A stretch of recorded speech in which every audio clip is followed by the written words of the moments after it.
हाँ तो नमस्कार दोस्तों, एक बार फिर से स्वागत है आप सबका चैनल भोजपुरिया मजा में की तरह एक बार फिर से लेकर के आ गया है खेसारी लाल का न्यू मूवी, जिस मूवी का नाम है दुल्हनिया लंदन से लाएंगे, जो कि बहुत ही खतरनाक होने वाला है ये मूवी। इस मूवी में खेसारी लाल और मधु शर्मा की जोड़ी जो कि बहुत ही खतरनाक होने वाला है। मूवी में आपको लव स्टोरी के साथ साथ कॉमेडी भी देखने को मिलेगा।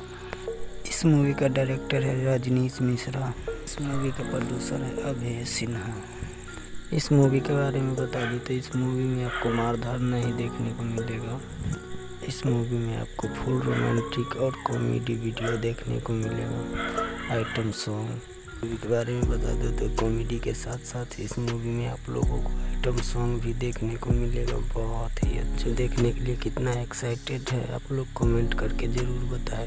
हाँ, और साथ ही साथ मेरे चैनल को सब्सक्राइब ज़रूर करें, साथ ही साथ बेल आइकन को दबा के ऑल पर सेलेक्ट करें। बाय बाय, मिलते हैं नेक्स्ट वीडियो में।